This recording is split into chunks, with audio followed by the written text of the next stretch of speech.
e a expansão marítima, tá? Uma coisa que é engraçada é que, assim, quando a gente pegar a história geral começa lá no início da humanidade, né? Vai começar na pré-história, quando a gente vai ter as primeiras civilizações. A história do Brasil já começa lá para frente, lá em Portugal, tá? Vamos lá. Pessoal, antes de começar, né, de fato, falar de Portugal, formação, deixa eu abrir aqui para ver o que vocês estão comentando. Ah, Deixa eu ver aqui que eu vou abrir o chat de vocês pelo computador. Perfeito. Uma coisa que eu gosto de falar com vocês é que no século VII, para a gente iniciar essa aula sobre Portugal, no século VII, tá? Nasceu Maomé, beleza? Maomé. Quem sabe o que é Maomé? Manda aí no chat.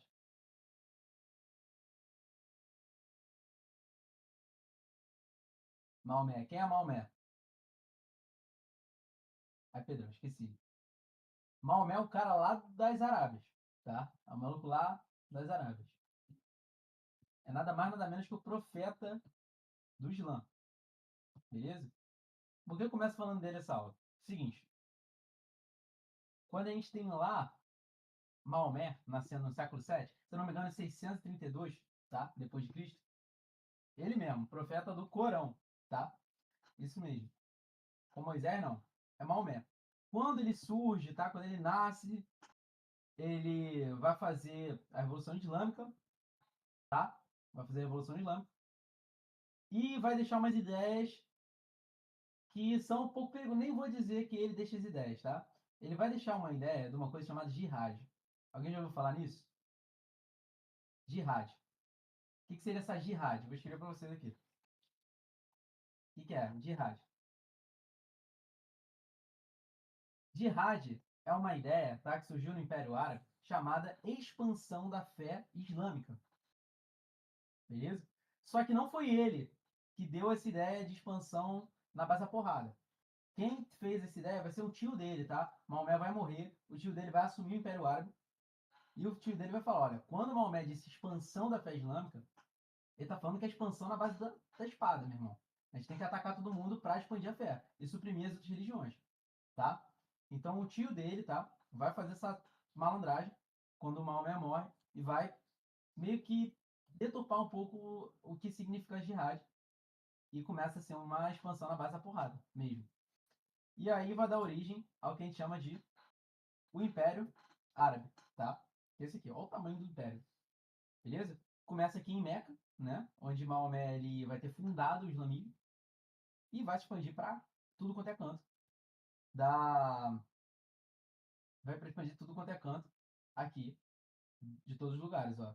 Vai aqui para Ásia, vai aqui para o Oriente Médio todo aqui, tá vendo? Subindo aqui na Turquia. Tá preta? Vixe.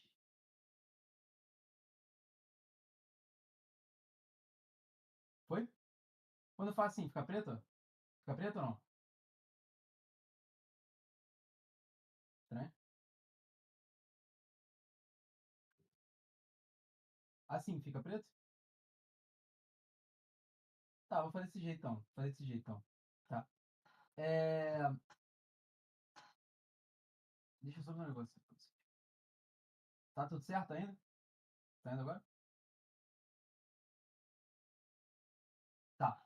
Então, o que você vai ter vai ser o seguinte: você vai ter que o Império Árabe, tá? Vai começar a se expandir na base da porrada e vai se estender desde Meca, vai dominar a Pérsia, tá? Chega na Turquia praticamente, né? Começa a entrar ali na Turquia e se expande pelo norte da África, tá? Egito, no Mídia, vai até aqui a parte de Marrocos, né? E sobe e entra, tá? Na Península Ibérica, chega na Europa, perfeito? Começa a invadir a Europa mesmo. Tranquilo até aqui, pessoal? Até que foi? Isso vem da ideia da jihad, tá? A ideia da expansão da fé islâmica, beleza? Vem a ideia da expansão militar mesmo. Os caras formaram um exército e foram lá, expandindo e dominando outros reinos, outros impérios, tá? Outras cidades que não tinham a mesma fé de Maomé, beleza? A mesma fé do Oriente Médio, do Império Árabe. Perfeito? E eles vão começar a se espalhar por ali. Até que, quando eles começam a dominar, tá, a Europa, ele começa a chamar a atenção de um reino muito forte, um reino muito poderoso. Era o reino dos francos. Tá? Alguém já ouviu falar nesse reino? Reino dos francos. Vão dar origem aos franceses, né? Os franceses, eles são descendentes direto do reino franco. Um cara, tá? Um brabão, beleza? Chamado Carlos Martel. Vocês vão falar disso dele na geral ainda. Carlos Martel, o brabo, ele vai fazer o seguinte. O que ele vai fazer? Ele vai basicamente fechar, tá? A porteira para os árabes. Quando os árabes chegarem aqui, não os árabes, perdão, os islâmicos, né? Os árabes são o povo todo. Não pode fazer essa associação. Árabes é uma etnia, né? Nessa época, a maior parte dos árabes, quase totalmente os árabes eram islâmicos, tá? A maior parte. Mas os árabes são uma etnia.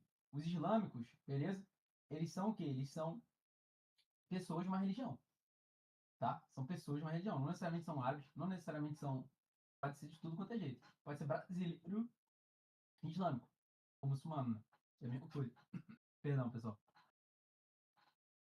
Pode ser brasileiro, islâmico ou muçulmano. Enfim, o ponto é que eles vão chegar até essa pontinha aqui, beleza? Quando eles chegam nessa pontinha, Carlos Martel vai travar uma batalha que vai definir o rumo do futuro da Europa.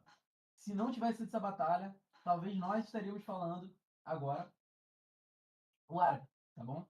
Que é a língua em que foi escrito o Corão, porque os muçulmanos teriam dominado tudo. Mas Carlos Martel vai impedir essa expansão aqui nessa batalha. Que vai ser conhecida como Batalha de Poitiers, tá? Beleza? Vai ser contido aqui e os árabes vão ficar por aqui, ó. Onde está determinado aqui. Estão vendo? Os muçulmanos vão ficar aqui, o Império Árabe, né? Nessa época se chama Império Árabe mesmo. Beleza? Tá certo? Estão comigo? Estão me acompanhando? Beleza, pessoal. Beleza. E, cara, uma coisa que é interessante é o quê? Uma coisa que é interessante é que no meio do caminho, tá? Eles foram deixando muitas coisas importantes. Muitas coisas importantes. Que é o quê? Conhecimento matemático, conhecimento náutico. Porque os caras eles já navegavam por aqui, ó, Mar Vermelho, Mar Mediterrâneo, tá? Mar da Arábia, eles já tinham um conhecimento de navegação. Mar Cáspio, sabiam navegar. Os caras inventaram nada mais nada menos do que o sistema numérico indo-arábico, né? Que é o quê? É o sistema que você usa hoje. Esse número aqui, 1, 2, 3, 4, é o sistema indo-arábico. Pô, como é que faz uma conta usando número romano, meu irmão? É difícil pra cacete, não é?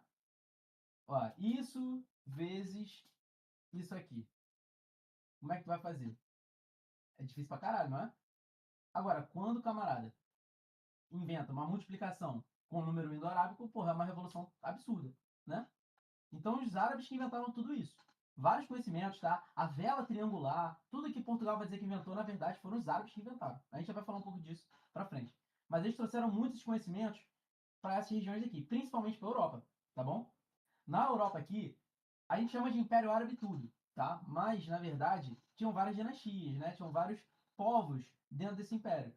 Nessa região aqui, ó, até Cartago, a gente vai ter um povo chamado os Mouros, tá? Na Europa e Cartago. Vamos ter um povo chamado de Mouros. Aqui os egípcios, beleza? Aqui vai ser considerado os turcos, né? Por aqui, beleza? Os turcos, por aqui. Entre outros povos que existiam para dentro, tá? Tá certo? Estão comigo? Tá todo mundo comigo? Se vocês perceberem, tá? Se vocês perceberem, vai ter um reinozinho aqui, ó. Vocês viram que eles dominaram quase toda a Península Ibérica. Menos essa região daqui. Consegue ver? Todo mundo vendo por aqui? Quase toda a Península Ibérica dominada. Exceto essa regiãozinha, que é o reino das Astúrias, pessoal. Não precisa saber não, tá? É só uma curiosidade. Mas tem o reino das Astúrias. Ele vai ser um reino que vai conseguir tancar a porrada, tá? Os árabes vão tentar invadir, não vão conseguir invadir as Astúrias. Por várias vantagens que eles tinham. Era um reino organizadíssimo. Eram reinos cercados por montanhas, tá? Frio. Então, já foi uma dificuldade diferente. Os árabes não estavam acostumados. O Império Árabe não estava acostumado a lutar ali. Vou começar a chamar de mouros, tá? Os mouros não estavam acostumados a invadir pra cá. Tá certo? E em 711, perdão, vai começar, tá? Isso no século VIII, vai começar uma guerra chamada Guerra de Reconquista. Depois que o Império Árabe foi impedido por Carlos Martel de avançar na Europa, o Reino das Astúrias começa a se organizar, beleza? As Astúrias elas vão começar a reunir reis, soldados e tudo mais, e vão começar a falar, cara, ou a gente toma de volta a Europa, ou os árabes vão tomar a gente. E foi essa a ideia. Se a gente não mandar os mouros para fora, os mouros vão tomar a gente. Inicia a Guerra da Reconquista, ou a Reconquista, né? Vai durar, porra, muito tempo, pessoal. Muito tempo. A Reconquista só termina em 1492, tá? Quase na descoberta, um achado, no caso, né? Do Brasil. Então, vai durar isso tudo.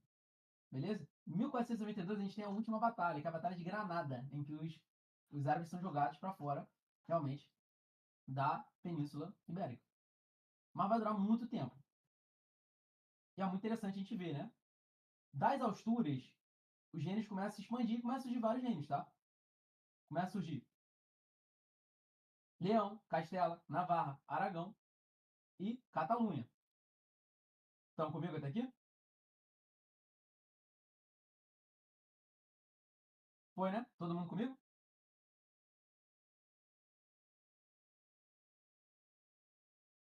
Beleza. Estão vendo o slide? Todo mundo vendo o slide? Boa.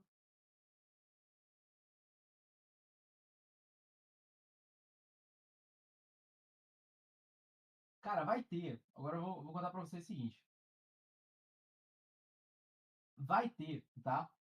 Um francês, beleza? Que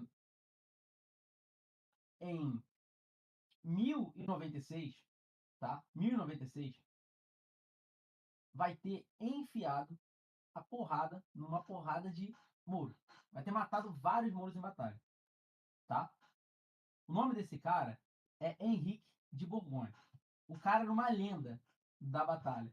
Ele era um cara, era um cavaleiro do reino de Castela, beleza?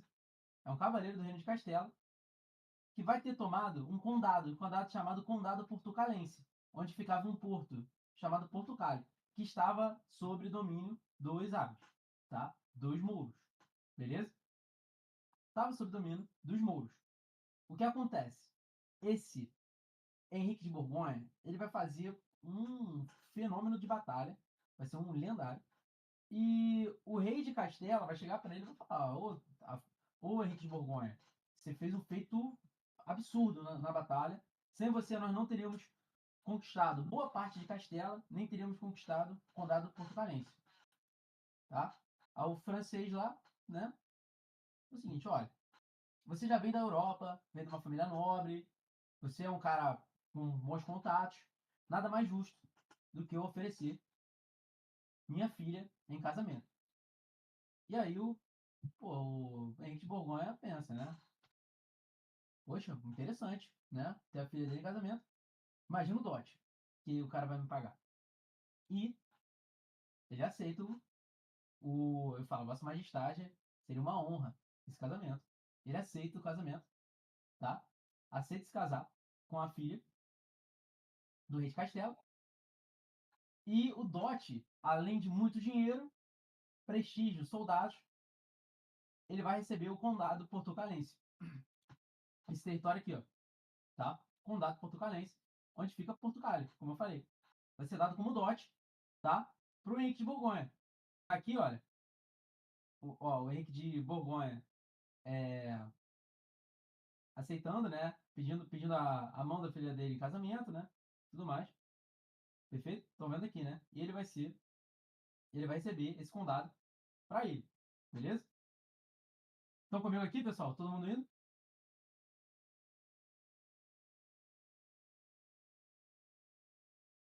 E beleza, cara. E beleza. O Henrique de Borgonha, suave, pá, vive feliz, se casa com a mulher lá, pá, tem uma vida bonita, lutando contra os árabes ainda, mas tem uma vida bonita. Tem um filho, tá? Chamado Afonso Henriques. O Afonso Henriques ele já é um cara mais bravo, tá? Já é um cara mais bravo. Ele vai assumir o trono e ele vai falar, porra, Condado portucalense, querendo ou não, ainda é um condado de Castela, cara. Complicado isso aí, hein? Complicado essa parada. Não tô gostando muito disso, não, tá? E assim, a gente tem que lembrar que o Afonso Henriques nasceu no condado portucalense, tá? Nasceu no condado portucalense. Já é um cara que já não tem mais associação nem com o pai, que é francês, nem com a mãe, que era castelhana, né? Que era de Castela. Então, o espanhol, eu vou começar a falar espanhol, tá? Porque Castela e Leão vão dar origem à Espanha. Tá? Essa é uma história que quem vai contar para vocês é a Johanna. Castela e Leão vai dar origem à Espanha, beleza? Então eu vou começar a falar espanhol. Então ele não tinha nem origem espanhola, nem origem francesa. Ele nasceu em Portugal. Não Portugal ainda, mas no condado portugalense. Aí ele vai falar, meu irmão, cara, nada melhor do que a gente ser independente, né? Ele vai aproveitar, tá? Ele vai aproveitar o momento certo, beleza? Ele vai aproveitar o momento certo. Vai fazer o seguinte. Ora, pois, todos os soldados de Castela estão na fronteira lutando contra os árabes. Soldados de Leão também. A capital, Toledo, está vazia. Tem ninguém. Vamos invadir. O que ele faz? Ele, porra, invade do nada, de uma forma totalmente ousada e surpreendente. Ele vai invadir a Espanha, tá? Ele invade a Espanha e faz o seguinte, ó. Cerca lá o palácio e fala assim, ó... Vossa Majestade nada, o rei da Espanha desce aqui agora, meu irmão. Desce aqui agora. Aí, porra, o cara sem soldado, sem nada, tem que descer e falar, não, calma, vamos conversar, pô. O que tu quer, cara? Invadindo aqui do nada, meu irmão. Porra, a gente deu pô, condado pro teu pai aí, cara. Ali, ó, não tem muito papo contigo não, meu irmão. O outro declara essa independência, a gente vai. Vou te matar e a gente vai tomar isso tudo aqui. Aí o cara se sente mãos atadas e. Beleza, é isso que tu quer? Tu quer ser independente? Tá bom, então. Tá? Vai ficar puto, né? Mas vai lá e vai assinar, vai declarar a independência do condado portucalense. Beleza, tá aqui, pessoal? Foi? Condado portucalense é independente do reino de Castelo agora. Afonso Henriques consegue a independência do condado portucalense e se torna o primeiro rei do que não é mais um condado, agora é um país. País de Portugal. Então, Afonso Henriques se torna o primeiro rei de Portugal. Foi? Na base da ameaça, na base da porrada. O cara usou a inteligência para amassar. Foi, pessoal? Até que foi? Foi, né? E, pessoal, vamos lá. Vai passando o tempo, tá? Vai passando o tempo. Eu vou vir aqui um pouco, antes de falar da Revolução de Aviso, eu vou vir um pouco para vocês entenderem o que está acontecendo, tá? Ó, Portugal, 1139, quando conseguiu sua independência. Depois ela vai se consolidando até aqui, ó. Isso aqui é no século XIII. Olha aqui como é que Portugal tá. Já tá até aqui, tá? O reino de Portugal e Algarves, né? Algarves é aqui, ó. Essa região final. E já dominaram tudo, beleza? Leão e Castela se uniram, vão se dar na Espanha, depois vão aglutinar aqui Navarra e Aragão também. E como vocês viram, ó, Granada aqui ainda, ó. Granada tá com os árabes, vai ficar por muito tempo com os árabes. Beleza? Com os mouros, né? E vamos lá, pessoal, vamos falar da Revolução de Avis, agora que é o classiquinho Jon Snow. Vamos falar do Jon Snow agora. Pessoal, é o seguinte, geração vai, geração vem, tá? Até que Fernando I, rei de Portugal, morre. Vamos começar com o cara morrendo. Fernando I morreu. Quando Fernando I morreu, a esposa dele, Dona Leonor Teles, ou Leonora de Teles para facilitar a gente, tá? Assume o trono de Portugal. Mas calma, Leonora de Teles tinha origem espanhola, era da Espanha. Leonora de Teles não teve filho com Fernando I. Não teve um filho, homem, com Fernando I. Se ela não teve filho ainda, ela pode se casar. Porra, quem era o cara que foi prometido para ela, depois do rei? Um espanhol, príncipe da Espanha. Porra, rainha espanhola, de origem espanhola, se casando com o príncipe da Espanha, em Portugal, Portugal vai ser de quem?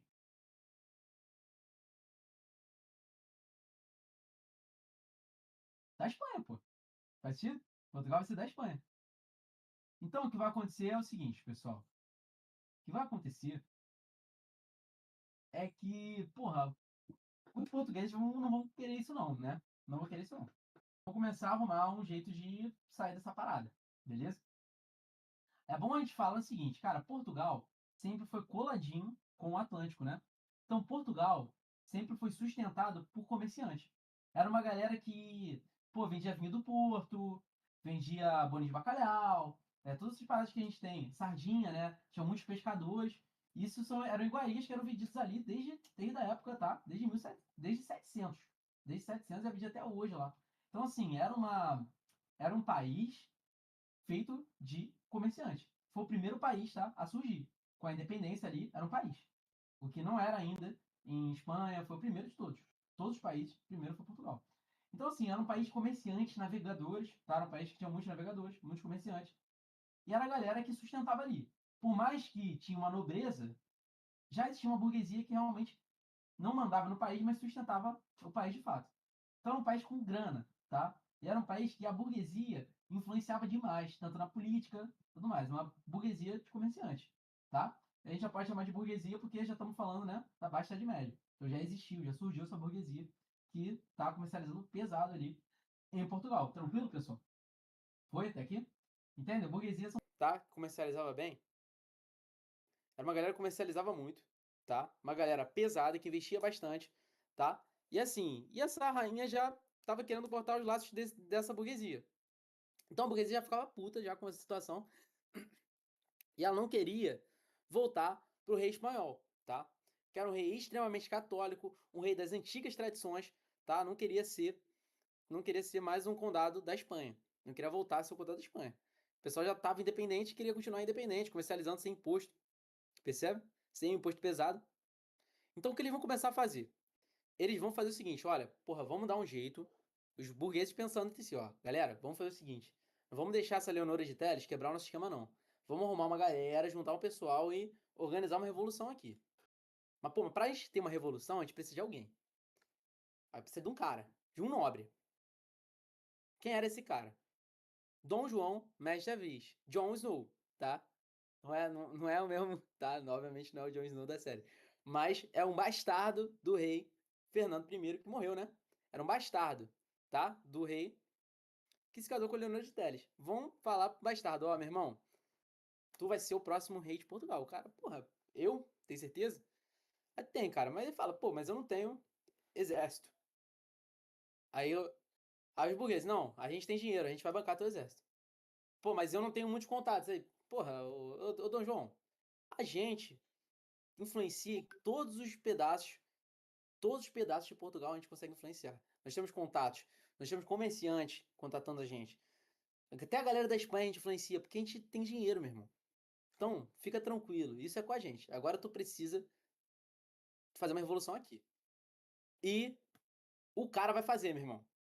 O cara vai fazer essa revolução, tá? Vai fazer o seguinte, olha, meu irmão, nós somos independentes. Acabou. Perdeu. Vai cair na porrada, tá? E vai conseguir dar fim à dinastia de Borgonha, tá?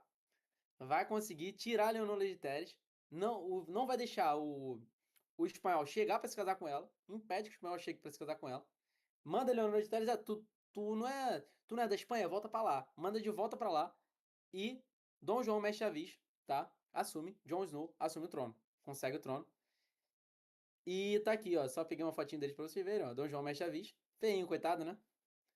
E Leonor de Teles, ali, espanhola, beleza? E a revolução vai se consolidar, cabeças vão rolar, tá? Sangue será derramado, mas Jon Snow consegue trono. Pô, bem mais feio que o Jon Snow, né? Coitadinho. E vamos lá, pessoal. Aí quando o Dom João assume o trono, quando o Dom João mexe a vista, tá? Assume o trono, ele vai falar, beleza, conquistei. Portugal é minha. É nossa. O que vocês querem agora de mim? A burguesia vai olhar para Dom João e vai falar, Vossa Majestade, queremos os mares. Por que eles querem os mares, pessoal? Seguinte, vamos falar de uma situação complicada aqui, ó. Quando a gente tem,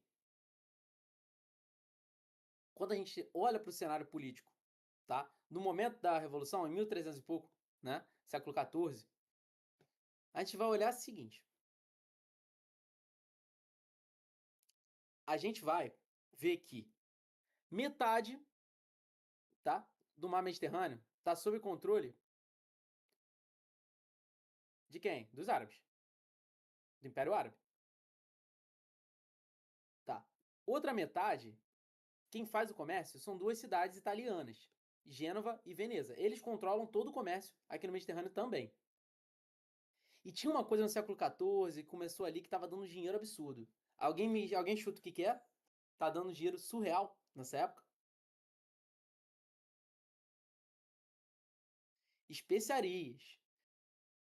Tá, especiarias. O que eram as especiarias, pessoal? Fala pra mim, manda no chat.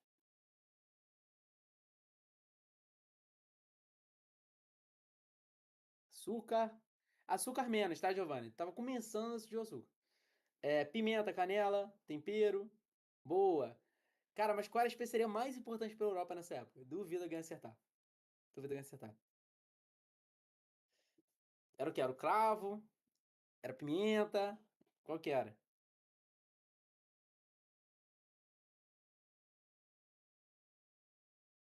Era o que dava do mais dinheiro na época.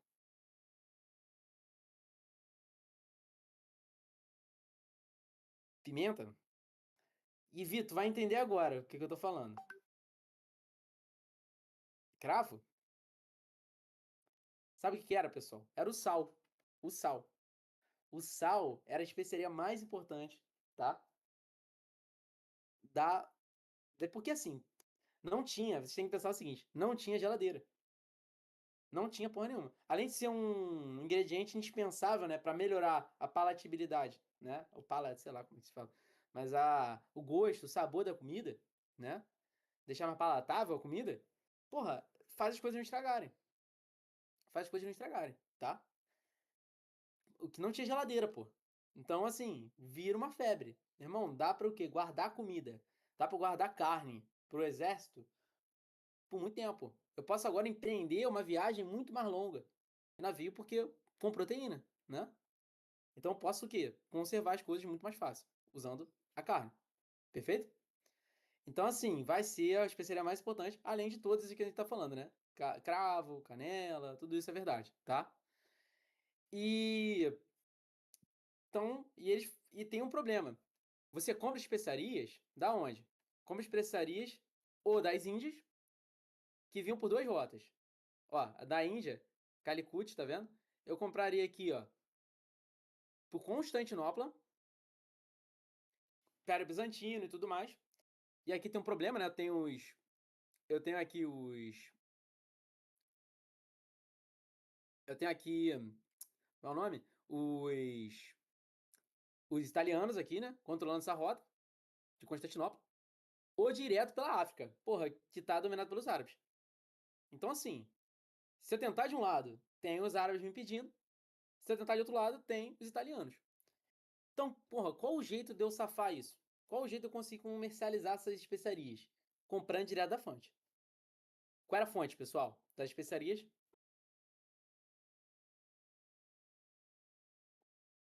Qual era a fonte das especiarias, pessoal?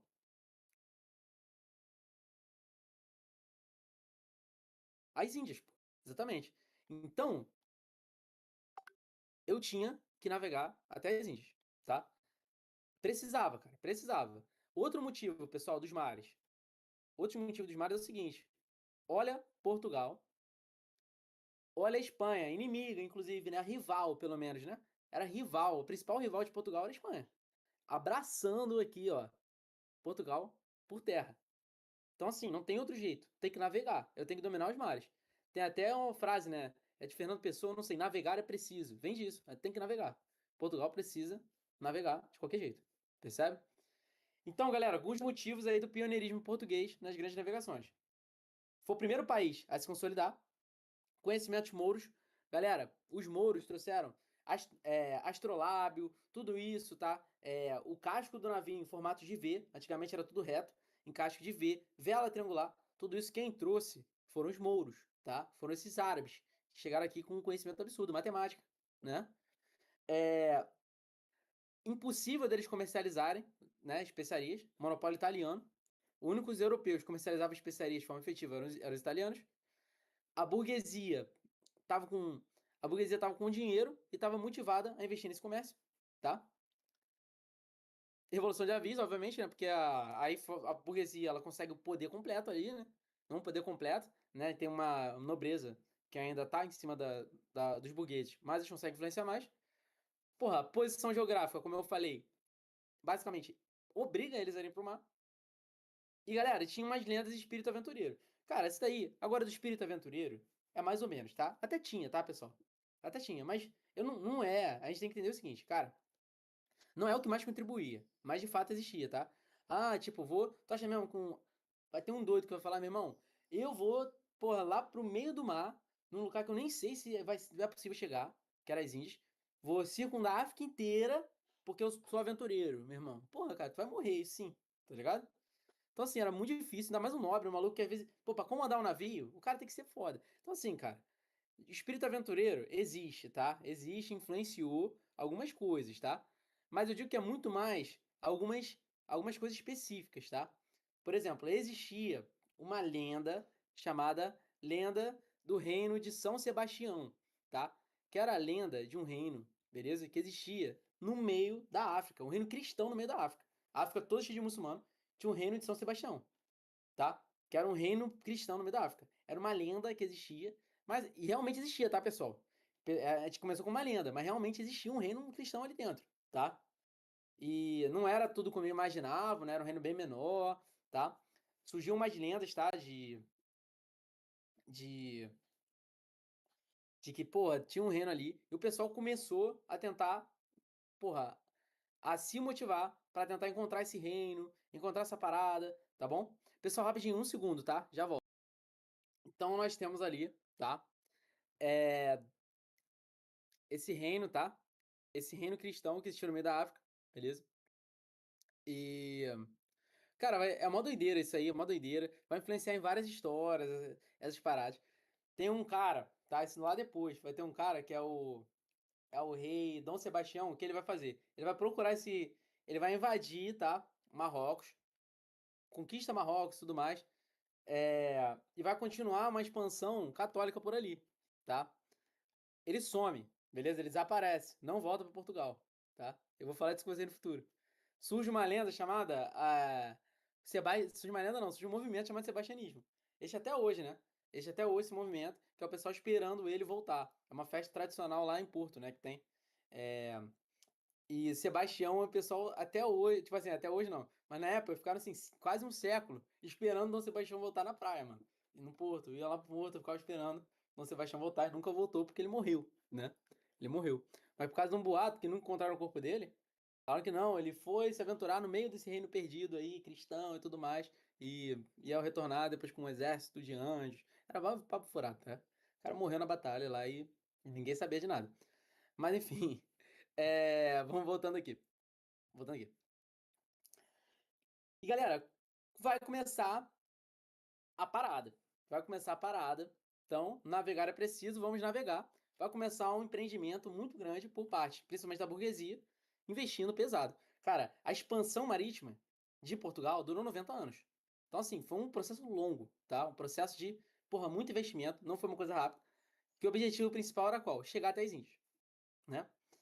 E vamos lá. Primeira coisa, cara, que eu tinha que fazer era o quê? Porra, eu vou sair daqui, ó, de Portugal, e vou começar a ir pra África, né? Primeira coisa que eu tenho que conquistar é Ceuta. Ceuta é uma cidade que fica aqui. Marrocos, né? Ficava no Marrocos. Não é Marrakech, que é a capital, mas ficava nessa partezinha aqui.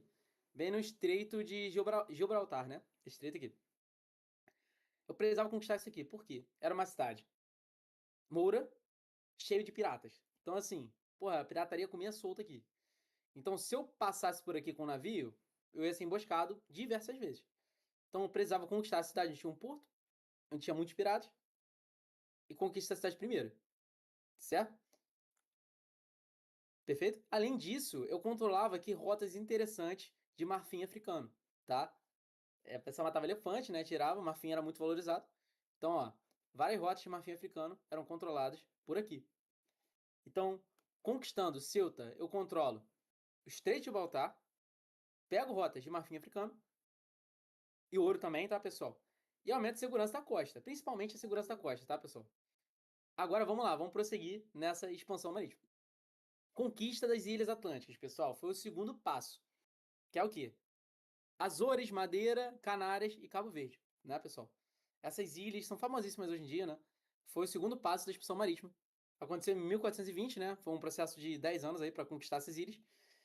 E, cara, por que é tão importante saber isso? Pessoal, recorte aqui que isso é muito importante. É muito mesmo, tá? Portugal vai fazer uma coisa aqui que vai virar um modelo de tentativa de colonização no Brasil. Sabe o que vão tentar fazer? Modelo de capitanias hereditárias aqui. Perfeito? E vai plantar o quê? Cana-de-açúcar. Cana-de-açúcar nas Ilhas Canárias. Tá certo? Perfeito até aqui? Vai ser o. Esse daqui é o ensaio do Brasil. É o ensaio do que ia tentar, né? Ser a colonização brasileira. Não vai. Será que vai dar certo? Vamos ver. Mas esse seria o ensaio. Um modelo de plantation, usando mão de obra escravizada, muitos vindo da África, já, tá? Pra fazer o quê? Fazer plantação de cana-de-açúcar aqui. Então aqui foi o primeiro ensaio do que ia ser o Brasil, tá? E é extremamente importante essa conquista das ilhas. Porque eu saio daqui, porra, eu tenho um local seguro, isolado no mar, percebe? Pra eu parar o navio, pra fazer, porra, reabastecer, pegar suprimentos. Então é interessante, né? Eu ter essas ilhas sob meu domínio, beleza? Até que passando das Ilhas Atlânticas, pô, vão encontrar um problema. Vão encontrar o Cabo Bojador, né? O Cabo Bojador, tá? Ele vai alimentar diversas lendas portuguesas sobre monstros marinhos e tudo mais. Porque é o seguinte, era um local, o Cabo Bojador, ele era um local que, quando em alto mar, quando você passava, ele tinha uma pedra, tipo um assentamento, tá? De. Tipo um. Uma. Como é que é o nome? Porra, esqueci o nome, cara. É. Tipo um banco de areia. Não era um banco de areia, não era um banco de pedra. Então quando o navio batia ali, ele afundava. Era no alto mar. E, cara, o pessoal vai, porra, muitas pessoas morrendo ali, muitas pessoas morrendo ali. E vou falar, porra, fodeu. É o fim do mundo. Não dá pra passar. Tá? Não dá pra passar. Todo mundo que vai ali é tragado pelo Cabo Bojador. Até que vai chegar um brabo chamado Gil Eanes, que ele vai descobrir uma maneira. Ele vai o quê? Pra perceber que, porra, cara. Ele vai avistar, vai botar a luneta dele e vai falar, cara, tá percebendo mais ondinhas diferentes? Não tem monstro, não tem nada. É que, porra, tá raso. A gente vai ter o quê? Desviar. Ele desviou, conseguiu circular o Cabo Bojador e conseguiu passar. E voltou ao Portugal falando, olha, consegui passar pelo Cabo Bojador. Vambora, vamos iniciar.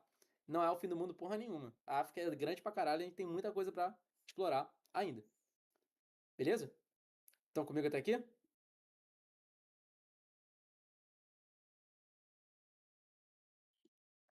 Tranquilo? Cadê vocês aqui? Eu perdi vocês. Pronto. Foi.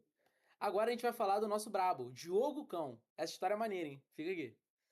Diogo Cão. Diogo Cão é o seguinte. Diogo Cão, ele era um navegante de extrema experiência, tá? Navegou diversas vezes com navegantes brilhantes. E era um cara meio fanático, tá? Era aquela história lá do reino cristão lá na África, tá? Então, beleza. Diogo Cão vai fazer um empreendimento passando o Cabo Bojador, tá? Tentando chegar até a costa da África. Inclusive, quem estava com ele nessa viagem era Bartolomeu Dias, um famosíssimo, tá? Bartolomeu Dias que vai fazer diversas viagens importantíssimas para Portugal. E ele vai chegar até o Cabo Verde, atravessa o Cabo Verde, tá? O Cabo Verde era outro problema, beleza? Cabo Verde, tá? Foi dado em homenagem a essa ilha, né? Mas o Cabo Verde, essa fica aqui, ó. Aqui batia um vento contrário, aqui, ó. Beleza? Batia um vento contrário nessa região aqui, que dificultava extremamente a navegação e ainda tinha diversos obstáculos no caminho. Vários navios também afundaram por aqui. Tá certo? Por aqui. Ele vai conseguir passar. Ele passa por aqui, com Bartolomeu Dias, e ele entra no Rio do Congo, meu irmão. Rio do Congo, tá? Rio Zaire. Ele fala o seguinte, ó, Bartolomeu, volta lá, avisa o rei que a gente conseguiu passar, tá? Mas eu vou ficar aqui dentro que eu vou achar o reino cristão, meu irmão. Porque assim, o Rio Zaire, né? O Rio Zaire é um trecho só, né? O rio do Congo mesmo, ele é um rio que faz assim, ó.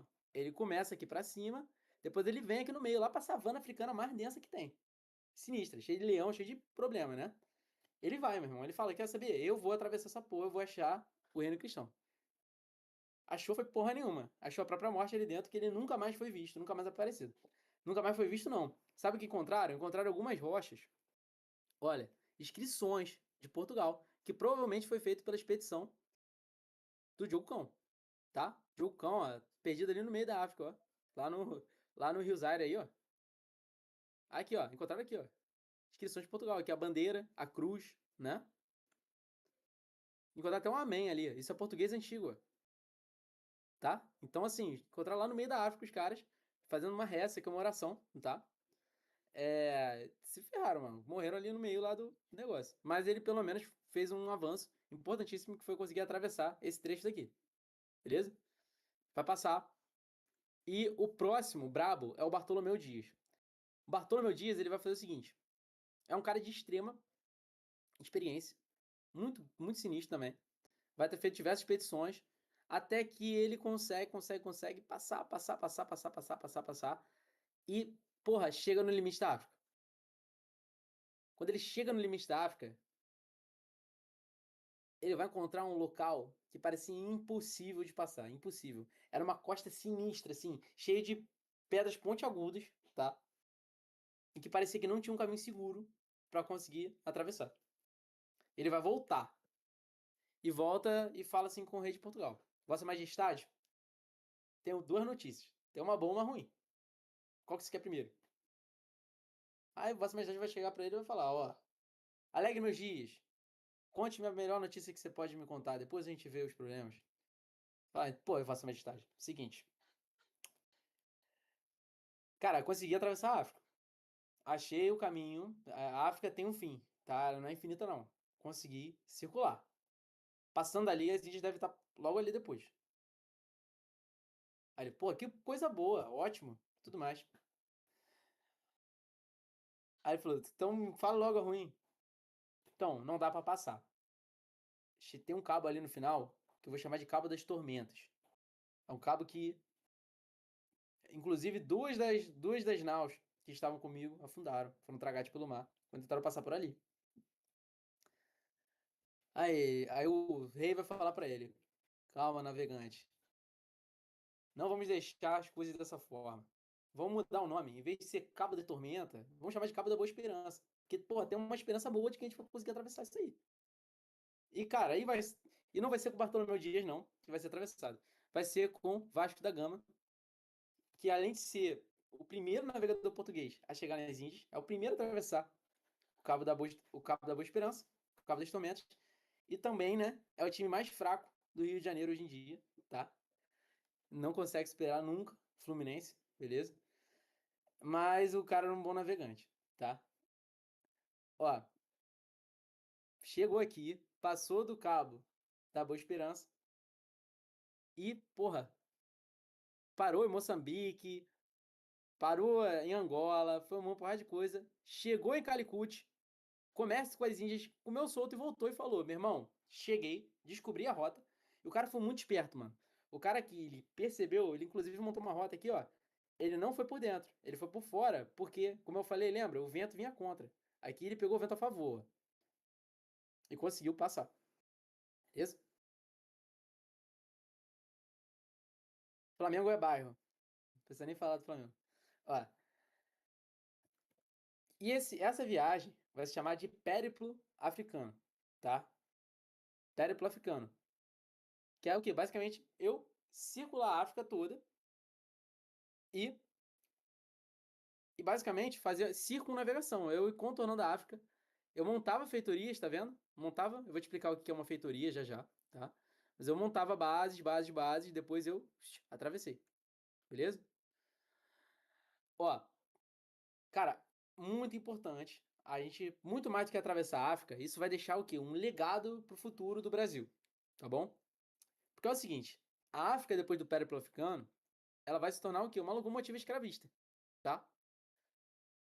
O que era uma feitoria? A feitoria era um armazém fortificado. Eu fazia um forte, uma vilazinha de pessoas, né? Um forte, uma vilazinha de pessoas e um armazém, onde eu guardava suprimentos, tá? Isso era uma feitoria, percebe?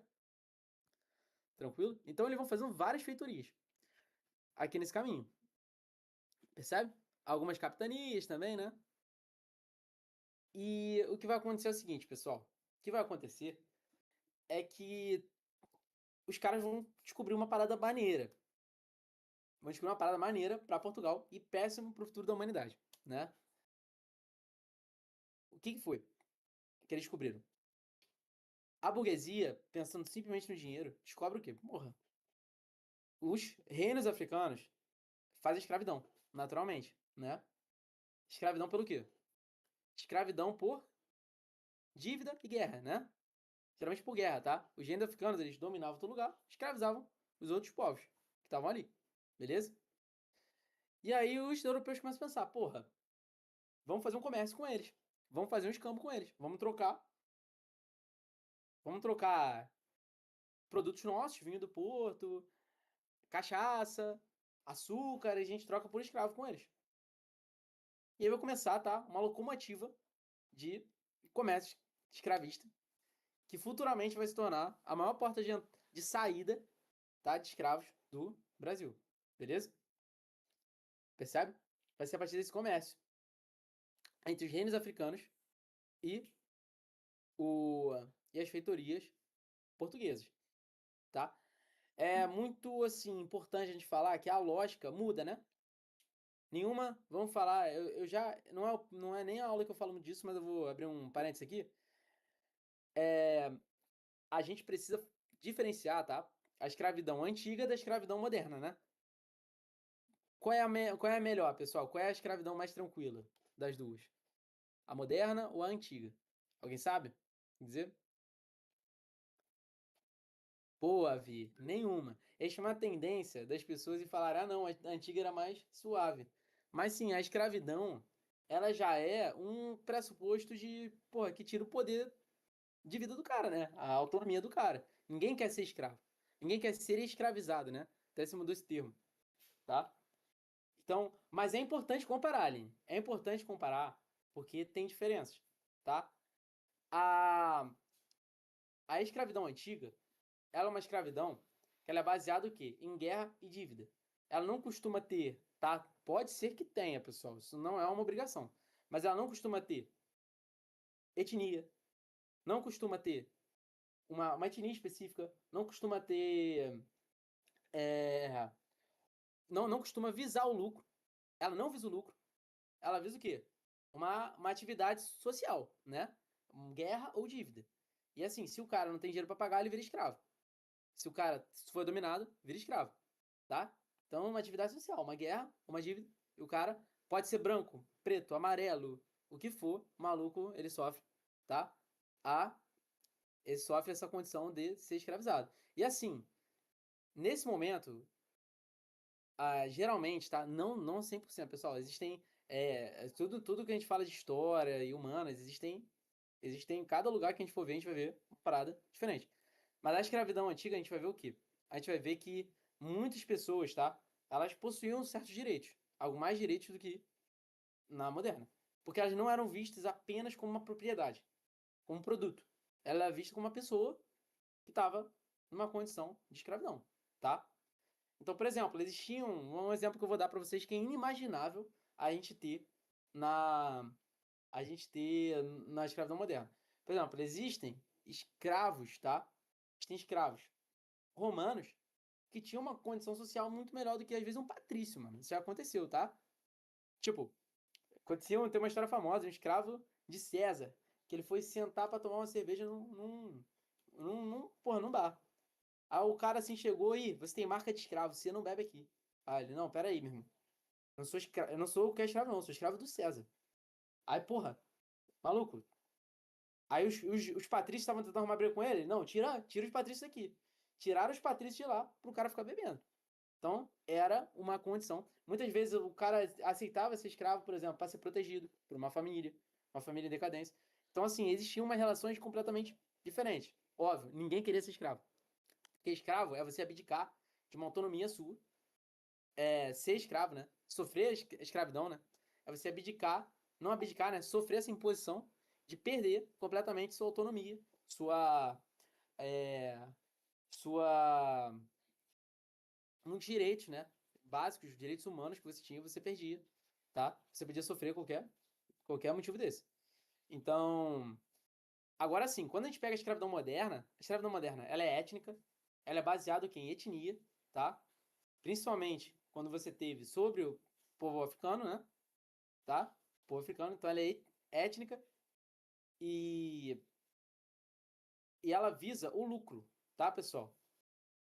Já havia até uma pegadinha numa prova, por que fazer escravidão com os negros? Por racismo. Não, tá errado, tá?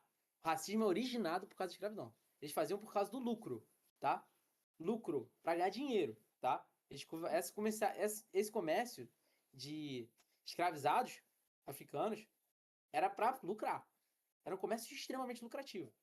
Por quê? Era um cara que... Ó, eu que vendia. Por exemplo, o cara vende, e o que tá comprando tá lucrando também, porque ele vai ter um cara que vai trabalhar para ele sem ter que pagar nada, percebe? Então é um comércio extremamente lucrativo que vai gerar uma das maiores atrocidades da humanidade, né? Uma das maiores atrocidades que já foram feitas na humanidade, que foi o comércio de escravizados, tá? E qual o problema da escravidão moderna? Muito, muito grave. Gera o quê? Gera um racismo estrutural, um preconceito estrutural, porque ele é étnico, né? Pra vocês terem uma noção, cara, a Igreja Católica, ela justificou a escravidão africana, tá? Não tô falando da religião, pelo amor de Deus. A Igreja Católica, tá? Ela justificou a escravidão africana. Percebe? Justificou. Existe um conceito, tá? Criado pela Igreja Católica o que foi a marca de Can, tá? A marca de Can, beleza? Que é uma história, tá? É uma interpretação, se não tá na Bíblia, exatamente uma interpretação de uma coisa que tá na Bíblia. É alguém que tem conhecimento bíblico, eu tenho muito pouco, pode falar, que foi o seguinte. O que aconteceu?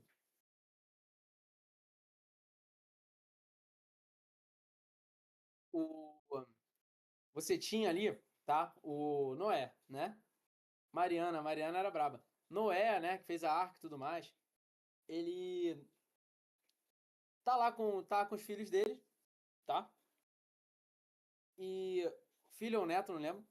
E um filho dele, tá? Ele vai estar uma hora ele, porra, vai ter saído de casa, assim, pra olhar o quintal e tava pelado. Isso que ele tava pelado, isso tem um lance desse na Bíblia. Um dos filhos dele vai zombar dele. Nisso que ele zomba dele, o Noé vai ficar boladaço e vai amaldiçoar ele. Vai falar, ó, pô, tu não deveria ter zombado teu pai, pá, da minha nudez. Então você tá amaldiçoado com a marca, vai sofrer a marca de Cã, tá?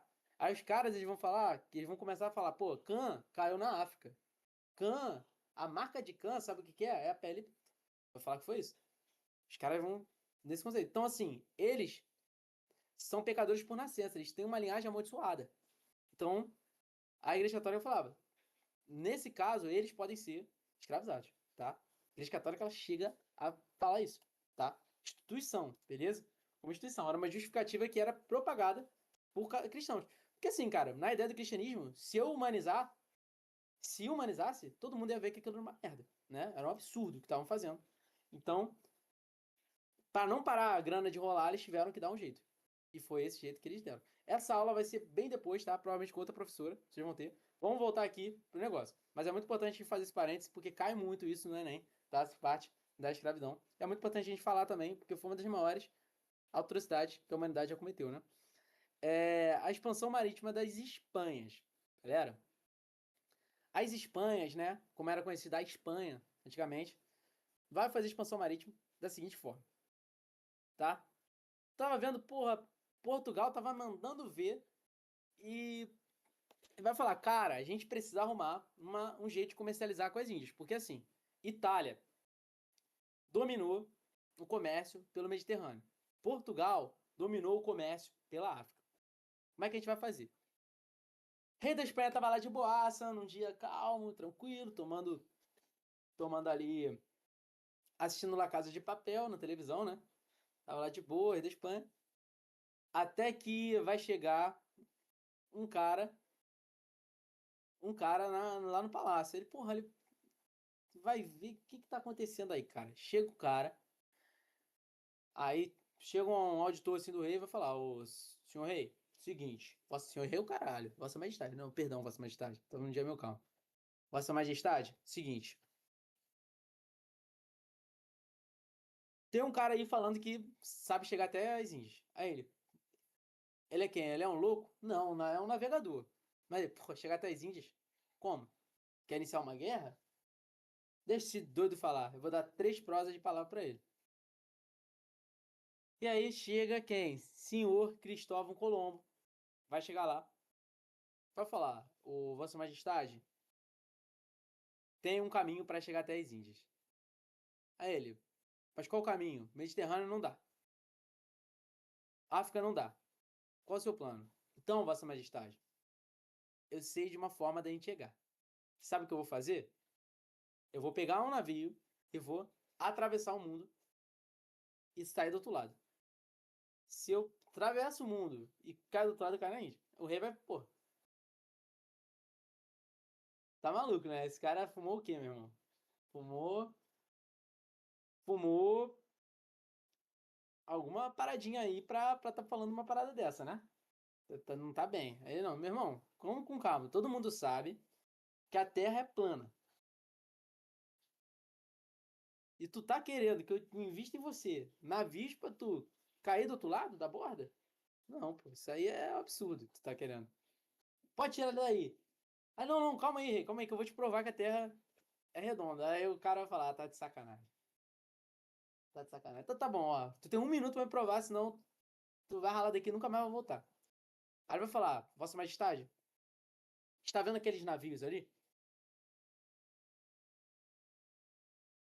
Aí ele tava vendo 3 navios assim no horizonte, tá? No horizonte, sim, porra, navegando ali pro mar. Bem ali no final. Aí ele fala assim: olha pro sol agora. Aí o rei, porra, cara, tá muito, muito forte, né, esse sol. Não, ele olha só devagar. O que tá mais distante? Aqueles navios ou o sol? Aí ele, obviamente o sol. O sol tá muito mais longe do que os navios. Os navios acabaram de sair. O sol é inalcançável. Aí ele, então é o seguinte, meu amigo. Aí meu amigo, cara, Vossa Majestade nessa parada, hein? Aí não, Vossa Majestade, seguinte. Olhe bem para os navios. Se você perceber, em apenas 5 minutos, Vossa Majestade vai perceber que os navios sumiram no horizonte. E os navios realmente, depois de 5 minutos, desapareceram. Ué, como que podem ter sumido navios que estavam mais próximos do que o Sol? Será que 5 minutos bastaram para eles conseguirem uma distância tão longa a ponto de você não vê-los e continuar? E você ainda continua vendo o Sol? Sabe por que esses navios sumiram? Não é porque eles foram distantes. É porque é o seguinte, a Terra ela faz curva. No momento que os navios prosseguem para frente, eles somem, porque eles estão circulando a Terra. O Sol não, o Sol está em linha reta. E você consegue ver ele no mais longe possível que ele estiver. Agora os navios, como eles circulam, de momento. E o rei vai vendo realmente navios assim, abaixando, abaixando, abaixando. Aí ele fala, faz sentido, hein? Faz sentido. Realmente, muito interessante. Tá bom, vou investir em você. Só porque eu quero muito chegar até as Índias. Mas só vou te dar 3 caravelas para você ir. E aí, só três. Dá teu jeito. E pá, foi lá, Cristóvão Colombo com 3 caravelas, fazendo o impossível, tentando chegar até as Índias, atravessando o mar. Tá? Qual era o nome das 3?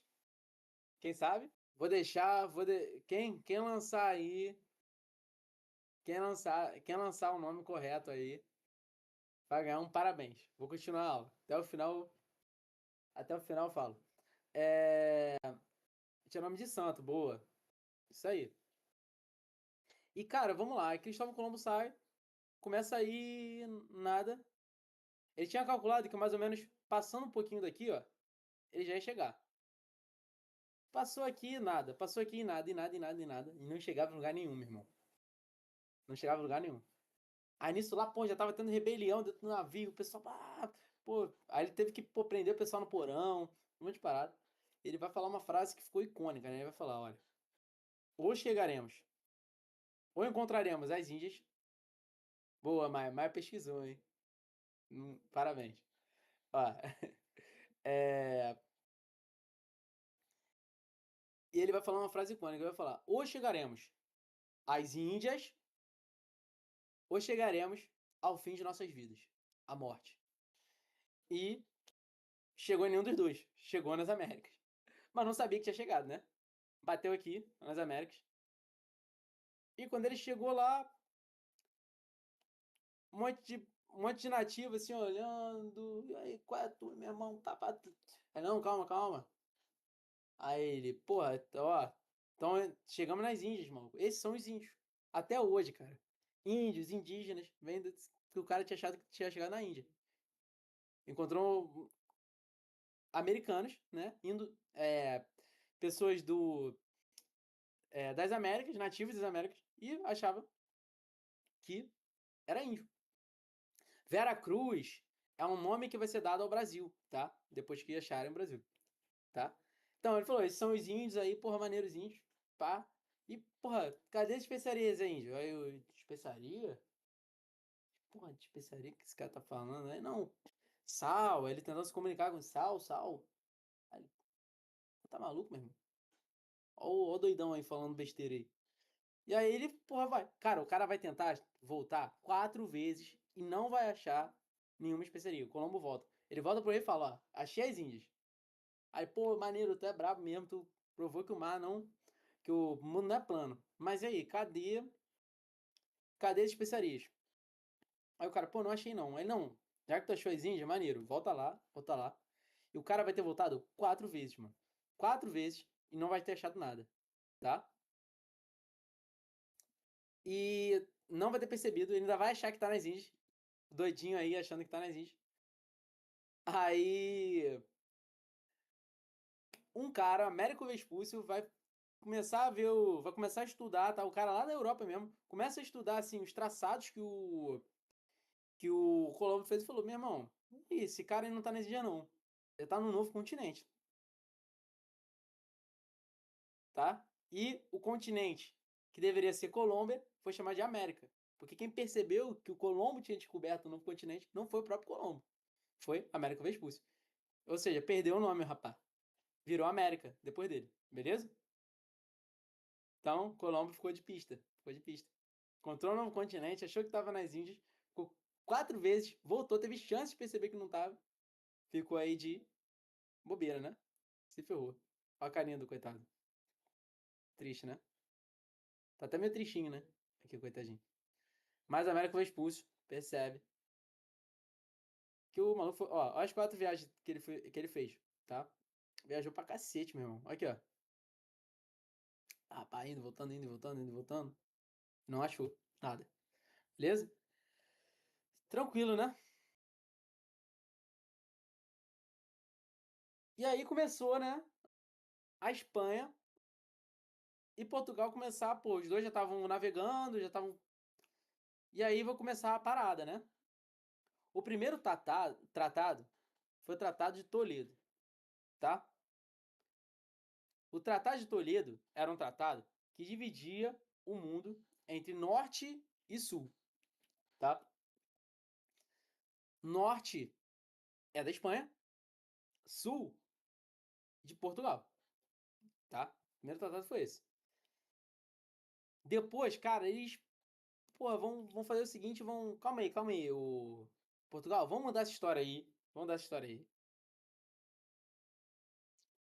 Que é o seguinte, a gente tá começando a explorar ali a América e pá, já chegamos lá, eu não quero, ó, você não tem a África, tu não tá com Marrocos, vamos fazer o seguinte, norte e sul não, porque se eu for pro norte, Marrocos é meu. Vamos mudar aqui, vamos traçar uma linha dividindo o mundo entre leste e oeste, tá? o leste é meu, o oeste é seu, tá? Então, vamos lá. Portugal vai falar, beleza. Leste, teu, oeste, meu. Tá certo? Perfeito? Tá aqui? Foi? Estão comigo ainda? Ao contrário, pessoal, falei errado. Ó. Portugal não, ó. Espanha vai falar leste, seu, oeste, meu. Eu falei Portugal. Ó, oeste da Espanha, leste de Portugal. Até que, cara, porra, quase vou comer eles na porrada. Não, não. Depois, um ano depois, tá quase criando uma guerra entre a Espanha e a França, porque Portugal fala, eu não quero, não. Eu não quero Bruno Intercoeta, não. Ó, vai ter que botar muito mais pra esquerda. Tu vai ter que botar muito mais ao oeste essa linha, porque a gente quer o território que tá ali. Que território era esse, pessoal? Será? Os caras, eles. Aí, assim, o Papa vai ter que intervir pra não começar uma guerra. Ele fala, calma, vocês dois são católicos, vamos conversar. Em vez desse Bruno Intercoeta, vamos traçar um novo tratado de Tordesilhas. Calma, vamos conversar, pessoal, sem guerra. Quantas léguas você quer? Aí a Espanha fala, não, beleza, eu sou um católico também, então tá tranquilo. Nós queremos 500 e tantas léguas a oeste, expandir nosso território. Porra, estranho, né? Estranho. Antes de 1500, o que eles fizeram só isso aqui, ó? A gente fez só essa. Tava aqui, aí quiseram aqui. Por quê, pessoal? Por que isso aqui? Deve ser por causa da Groenlândia aqui em cima, né?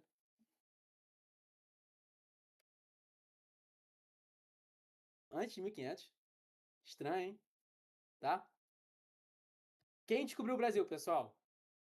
Quem descobriu o Brasil?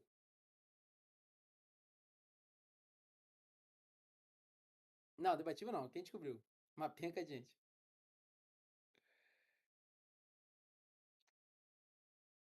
Que português descobriu o Brasil?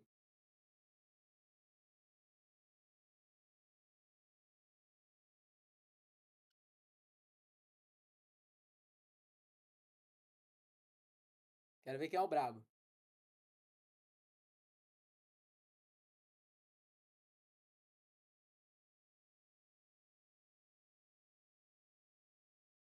Pedro Álvares Cabral, não? Então, pessoal, uma coisa que eu não sei quem foi, mas Pedro Álvares Cabral não descobriu, tá? O Brasil. A primeira vez que chegaram ao Brasil foi com Duarte Pacheco. Talvez não tenha sido a primeira vez. Por quê? Porque em 1494 nós tivemos o Tratado de Tordesilhas, que com certeza foi traçado por algum interesse, tá? No Brasil aqui. Então eu já sabia o que existia. Mas a carta mais atual, tá? Perdão, a carta que nós sabemos hoje em dia, essa carta foi descoberta só no ano de 2000, tá? Quando no 500 anos de descoberta do Brasil, né? O Portugal abriu um arquivo para os historiadores brasileiros poderem estudar, um arquivo que estava ali fechado, e aí descobriram nesses artigos que Duarte Pacheco ele já tinha é, feito uma expedição que bateu no Brasil ali. Ele circulou a costa do Nordeste e relatou tudo. Ele era um português, tá? Duarte Pacheco. Era português. E escreveu muita coisa aí, tá? Muita coisa sobre a costa e tudo mais. Ele não chegou a entrar. Mas em 1498, essa daí foi a expedição mais antiga ao Brasil já relatada. Então, obviamente, né, que Pedro Álvares Cabral não sofreu um desvio e chegou no Brasil sem querer, tá? Ele sabia exatamente onde estava chegando. Foi um plano realmente do Império Português para poder chegar naquelas terras e mostrar a presença ali. Tudo bem até aqui? Pessoal, só para falar também do outro cara, depois, né, você vai ter também sobre essas coisas aí que eu acho interessante saber, esses tratados ultramarinos, que cai no Enem, que é interessante. Teve um outro cara que surgiu chamado François I, né? François, o Francisco I, né? François, o cara francês. François I, ele vai falar o seguinte: olha, por que vocês têm direito do mundo? Por que vocês têm direito ao mundo? Portugal e Espanha. Aí rei de Portugal e rei da Espanha vai falar: ó, porque a gente chegou primeiro, a gente começou a se expandir primeiro, digamos. Aí ele falou o seguinte: Vocês chegaram primeiro? Então me mostre aqui o testamento de Adão, que foi o primeiro homem a chegar aqui na Terra, já que ele foi o primeiro a chegar, deixando essas terras para vocês. No nome de Portugal e no nome da Espanha. Quando chegar esse testamento aqui, aí eu concordo. Não tem testamento de Adão. Foi o primeiro homem, pelo cristianismo, a pisar na Terra. Então, François fez o seguinte, começou a invadir todo mundo, meu irmão. Começou a invadir aqui, dominou desde o Canadá, chegou até o Brasil, tá, pessoal? Dominou a porra toda aqui, tá? Ele vai começar a invadir pra caraca e vai surgir um novo conceito depois de todos os tratados, tá? Vai ter tratado de Madrid, depois não é tão interessante. O mais interessante é um conceito chamado Utiposidete. Alguém já ouviu falar? Utiposidete? Utiposidete. É um conceito importantíssimo, tá? Significa posse pelo uso. Utiposidete. É uma coisa assim, utiposidete. É posse pelo uso. Ou seja, se tiver uma terra que ninguém estiver usando, não estiver ocupada, pode ser ocupada por qualquer reino, tá? Esse vai ser, na colonização, vai ser o conceito que vai dominar, tá? A colonização. Não adianta nada ter um tratado se eu não posso. Então aí explica como é que o Brasil se expandiu tanto, né? Se o Brasil só estava combinado até aqui, como é que o Brasil se tornou tudo isso? Por causa do conceito de utiposidete, né? Então, pessoal, Pedro Álvares Cabral, tá? Vai achar o Brasil, né? Achar. Tanto que é muito interessante, tá, pessoal? Isso é muito interessante que o Brasil não foi descoberto por Pedro Álvares Cabral, ele foi achado. É como o Pedro Vaz de Caminha escreve na carta, tá? Carta de achamento do Brasil, tá? De Pedro Vaz de Caminha. Ele achou. Se eu achei uma coisa, é porque eu tô procurando, né? Então não descubro nada. Eu achei. Se eu achei, eu tô procurando. Então ele bate carta de achamento. Ele achou uma coisa que ele tava procurando. Faz sentido? Faz sentido, pessoal? Maneiro isso, né? Interessante, né? Tu não acha nada que você não conheça. Você só acha o que você já tá procurando. E é isso. O Brasil foi achado por Pedro Álvares Cabral em 1500. E, cara, ele vai levar um cara com ele. É, ele vai descer ali em Porto Seguro, né? Pessoal, ele desce ali em Porto Seguro. E ele vai levar um cara junto com ele, que é um cara que vai ser um dos caras mais importantes para a historiografia brasileira, do descobrimento brasileiro, né? Do achamento brasileiro, que vai ser Pero Vaz de Caminha. Ele vai escrever uma carta extensa, tá? Relatando tudo que ele tá vendo na viagem. E pro rei, tá? Ele era um cara mandado pelo rei. Ele não respondia ao Pedro Álvares Cabral, respondia ao rei de Portugal. Ele vai relatando tudo. Relata que não encontra nada nas terras que ele achou. Só ele tem uma frase que é a seguinte, né? Ele tem uma frase que para vocês já começarem a entender como é que vai ser o Brasil daqui para frente. Ó, não foi encontrado ouro nem nenhuma riqueza aparente. A única coisa de útil aqui vai ser trazer a fé para salvar toda essa gente. Tá aqui. Então assim, ele já tá entregando que a colonização vai ser o quê? Vai ser uma colonização com uma catequese muito forte, com busca de recursos e não vai achar nada, né? Então, assim, ele já inicia. A Carta de Vaz de Caminha é um ensaio do que vai ser a colonização do Brasil. Então ele fala isso. A única coisa que foi encontrada aqui foi gente pra gente catequizar. Foi tipo isso. Entendeu? Tem que trazer Cristo pra cá pra salvar essa galera. Beleza? Pessoal. Foi? Então, tá isso. Aí mostra muito o eurocentrismo, mostra muita galera achando que os caras são de cultura inferiores. Ele fala assim, eles não usam nada para tapar suas vergonhas, né? Deixa suas vergonhas de fora. Tipo, já julgando, tipo, ó, esse cara tá pelado é porque ele não é, ele tá deixando a vergonha dele aparente. Ele não acha que o cara é inocente, acha que ele não conhece Deus, por isso que ele não tá escondendo a parada. Ele é um cara, é um animal, ele bestializa, né? Ele usa até tipo, como se fosse o bárbaros, né? Ele usa bárbaros, mas bárbaros inocentes, porque o primeiro contato foi pacífico, né? Então ele não acha que a galera é uma galera assim do mal, ele acha que são uma galera inocente, que não, cara, é um cara de uma outra cultura diferente, que não é menos evoluído ou mais evoluído. Ele só é literalmente outro povo diferente. Tranquilo? Tanto que, assim, o processo de colonização do Brasil hoje em dia é revisto, né? Tipo assim, em vez de eu... Colonização não, mas descoberta, descobrimento, achamento até, para historiografia mais crítica, é um termo discutido. Porque assim, eu não tô ocupando nada, eu tô invadindo, percebe? Porque é um processo de invasão, é conquista, tá? No nome é um processo de dominação, né? Invasão mesmo, tá? Invasão. Porque assim, eu tô entrando num lugar onde já tem um povo, tá? E para eu entrar e conseguir fixar nesse lugar, eu tenho que invadir, tenho que tirar aquele povo dali. E eu deixei aqui pra vocês, né? Sangue será derramado nos próximos capítulos da invasão portuguesa ao Brasil. Porque foi uma invasão mesmo, tá? Foi uma invasão, foi um povo invadindo vários povos que estavam ali para traçar um plano imperial de colonização. Um plano para poder dominar aquelas terras e servir os interesses de um país, né? E não dos povos que viviam ali naquela região. Foi um genocídio, tá? As consequências vão ser um genocídio indígena que vai acontecer. Diversas etnias vão ser mortas com estratégias sinistras, tá? Estratégias sinistras. Por exemplo, os goitacazes, né? Os goitacás, né? Eles eram povos assim extremamente violentos contra os outros povos indígenas, inclusive, que viviam em volta, mas contra os portugueses. Aí não vão conseguir vencer, os portugueses não vão estar conseguindo conquistar os goitacazes. Os goitacazes, a galera aqui do Rio deve conhecer, a galera aqui do Rio deve conhecer Campo dos Goitacazes. Era a região onde eles ficavam ali, mais ou menos. E,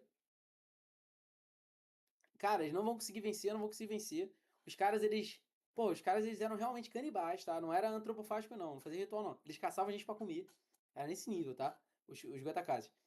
E eles eram extremamente hábeis, tá? Eles eram muito bons de pesca, caçavam tubarão, tinham várias histórias dessas.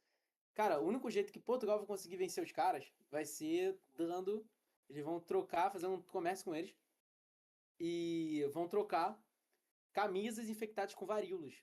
Com varíola, né? Eles vão dar essas camisas infectadas com varíolas pros goitacazes. E os goitacazes vão morrer infectados pela doença. Tá? Então é uma guerra biológica mesmo. É o jeito que eles vão traçando em vários golpes baixos. É que eles não conseguem vencer os caras na porrada. E é isso. Pessoal, deixei umas questõezinhas para vocês.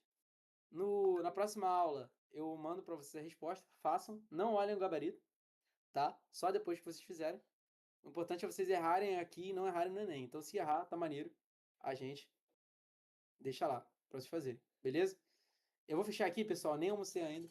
Tem que ganhar meu almoço agora. Foi um prazer, tá? Ministrar essa aulinha para vocês aqui.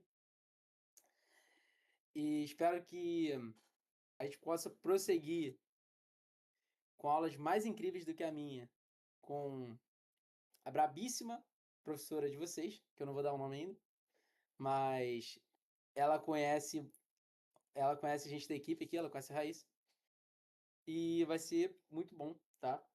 Que a gente continue bem em biologia, e tô mais quebrando o galho mesmo, a história do Brasil esse ano, que é bio que vai ser a parada desse ano pra mim, beleza? Sem spoiler, sem nada, fique para as próximas aulas. O spoiler é que sangue vai ser derramado. E, pessoal, para quem se interessa pelo assunto, venha um documentário. Assim, é rapidinho, cara. Vem o primeiro episódio do documentário, que é Guerras do Brasil.